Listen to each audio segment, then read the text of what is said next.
Well, hello YouTubers, hello Facebook people, hello Twitter people, and hello LinkedIn people. This is Bob Hickman. It is so good to be back with you. Well, I got to tell you, the letters have been coming in like crazy this week, and I want to say thank you to all of you who have been watching, who have been posting. You know, listen, I also want to say thank you to all of you who bought readings during my special reading time, during my special offer. Thank you to those of you who called and booked private sessions. It was so great to have a chance to sit down and have one-on-one with you guys. What a treat. Anyways, I also want to say thank you for all of your wonderful comments on my recent video telling about my 2013 predictions. So you don't want to miss it. Be here on December 29th, and we're going to have our annual New Year's predictions for 2013. I'm going to tell you, 2013 is going to be a year. It's going to be an amazing year. Fascinating. A lot of amazing things are going to happen. You don't want to miss it. So be here on December 29th. Well, the letters are coming in, and like usual, here it is. We're going to do another Messages from the Spirit World.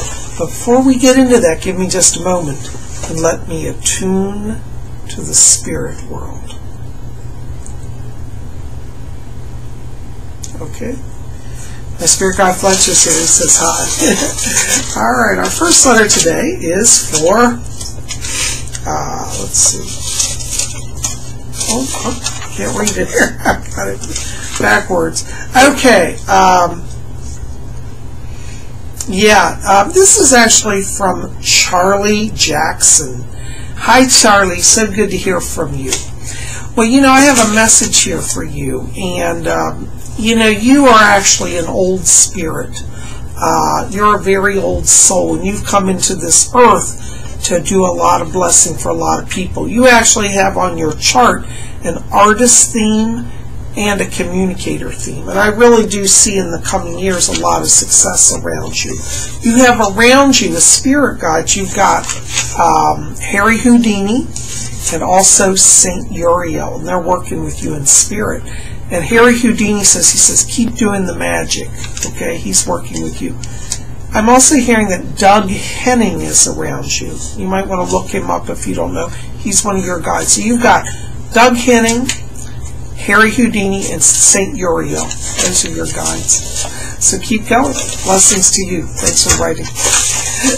All right. Our next letter here is from Jasmine Ari, and she wants to know about career. Yeah, you know, hon, you've got, actually you're working on two themes. You've got a communicator theme and also an artist theme.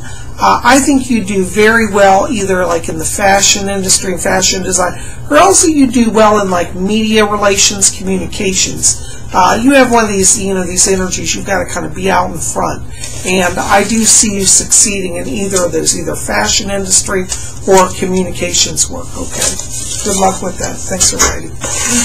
All right, going in our hat here, we've got Liz Griffin. This is an interesting letter. Liz says that every time she gets in bed at night, she feels like her dog is leaping into the bed. She said that's not possible because he's down in his cage sleeping. Yeah. Well, you know what's happening, Liz. Very interesting. Animals have the ability to astral project. You know, dogs, when they sleep like humans, many times leave their bodies. They go to the spirit realm, or sometimes they have adventures on the earth. And I feel like your dog, you know, he's so bonded to you that, like, when it's time for bed, he's like, I'm done with this cage. I'm going to sleep. And he jumps out in his spirit form so he can be freer. So you might want to try, you know, letting him out at night to let him jump on the bed, because I feel like your little one so much wants to be close that he's actually astrally projecting himself. And animals do that, you know. So yeah, so anyways, he's just him on an astral trip. Nothing to be worried about. But you might want to just let him out now and then, okay? Thanks for writing. Blessings to you. All right, going in our hat here, we've got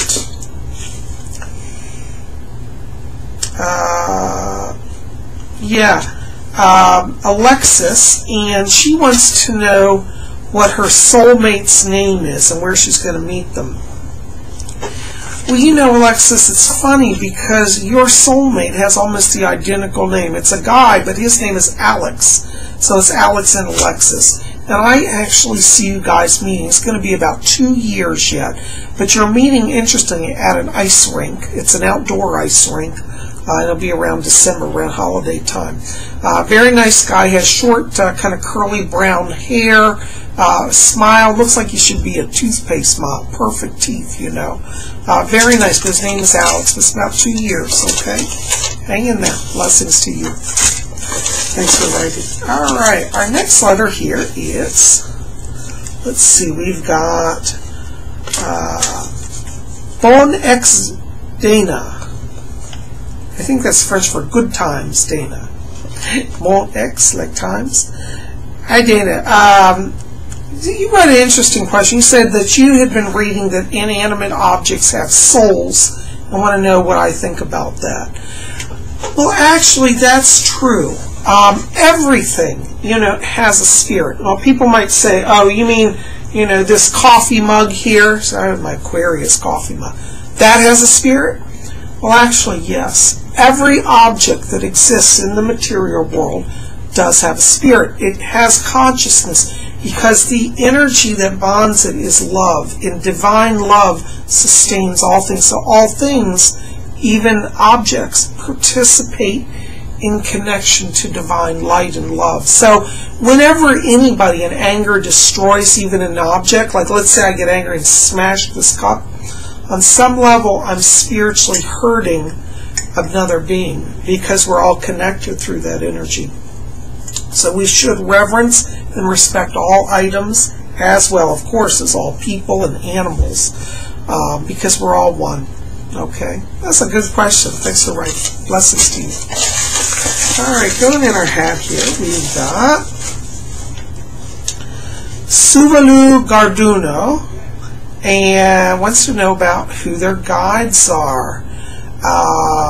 Yeah, and also a question about the brother and daughter with drug issues. Yes.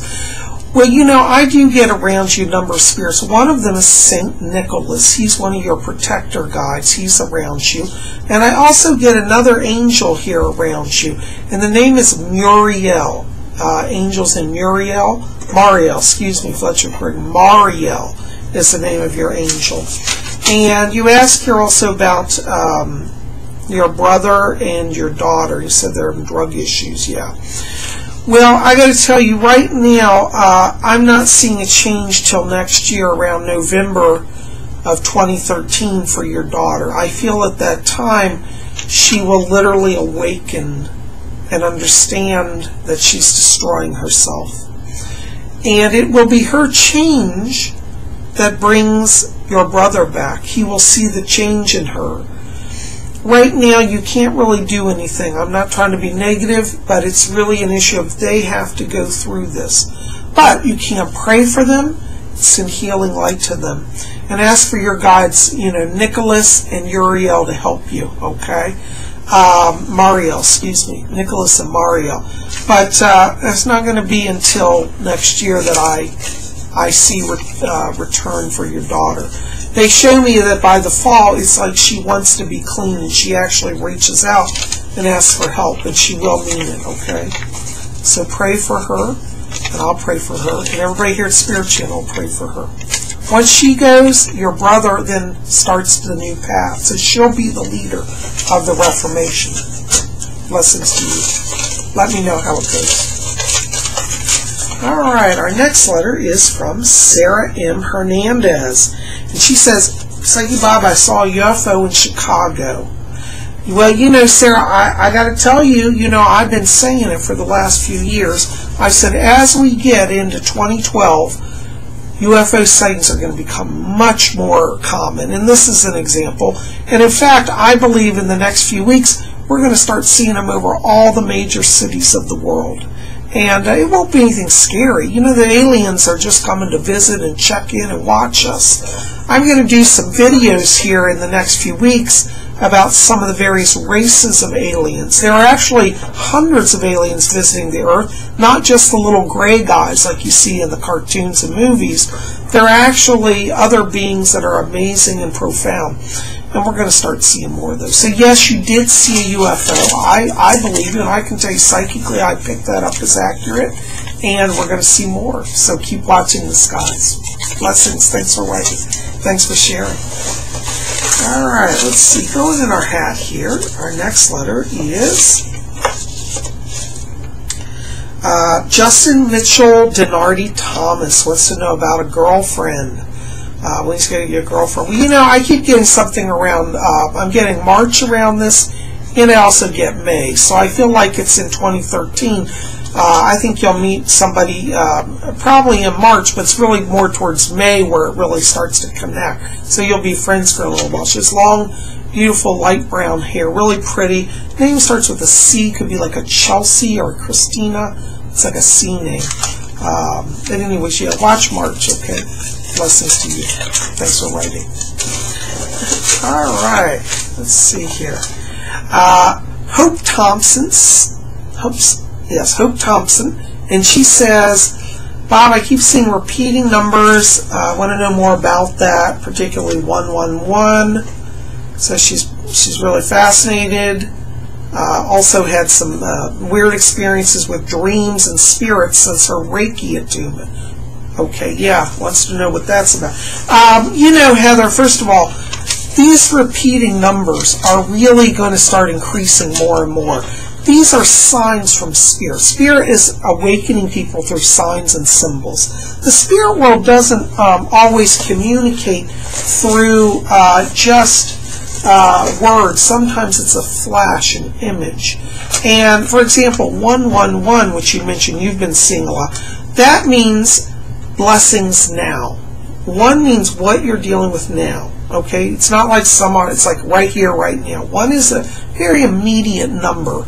And in spiritual communications, 111 means right now, like it's emphasized, and it means divine blessing. So it means that you are not alone, and you don't have to be afraid. So when you're starting to feel overwhelmed by the world, just stop and look around. The spirit people send you messages through numbers. Okay? Thanks for writing. Also, yes, you had a question about Reiki attunement and dreams around that. Well, you know, listen, whenever you have something like a spiritual attunement, like a Reiki attunement, that raises all the power in you, and it literally opens all the chakras. And I believe that for you, what it's doing right now is it's opening your crown chakra in your third eye, and that's affecting this. When you have dreams and you're drawing to yourself spiritual entities, as well as yourself, you're now able to move between the worlds a little easier, particularly when you sleep. So that's all good. Don't worry, the dreams won't be so strange. They'll start to normalize in the coming months as you adjust to the energy flow. Okay? Thanks for writing. All right, go back in. Our last letter for today is from Odell993. And Odell wants to know about his father who passed away. Yeah. Well, you know, Odell, let me tell you, I do pick up your father as being in the light. He has a lot of light around him. And I pick up healing. I feel like he's now in a place where he's receiving healing. He crossed through a period of a lot of suffering here at the end. And now he wants you to know that he's in the light. I pick him up as literally physically being around you. I feel like he's touched you on the arm. I feel like he's touched you on the back. He's not trying to scare you. He's trying to let you know that he's there, because I feel like there are people in the family who have not yet reconciled themselves to his crossing, and he's trying to say, I'm okay, I made it over, okay? I pick up around him also communication where he's trying to physically move objects as well. So I want you to watch, because I do think you'll start to have some slightly paranormal stuff going on. And that's a sign from him. Don't be afraid, it's all for the good, okay? But he's with you, and I keep hearing say something about tell him to be healed within himself now. He wants you to let go of your fears, and also he asks forgiveness because he says he feels that he abandoned you. So I'm going to bring that to you from him. Okay? Let me know how it goes. Fletcher said that he's going to be around a lot at the holidays, so you'll be getting more signs, okay? Thanks for writing. Well, guys, that's all I'm going to get to today, but I am so glad you're here. Listen, keep it here at Spirit Channel. December 29th, you don't want to miss it. We're going to have our annual predictions for 2013, and I am excited about that. Thanks for being here at Spirit Channel. Listen, give me thumbs up, put good comments in the box below. Keep it here at Spirit Channel. We'll have more coming in the following days. Also, we'll have my holiday message coming up, and you don't want to miss that. All I'll say about my holiday message is it's a little on the radical side. Enjoy, guys. Thanks for being here. Blessings to you all. Good night.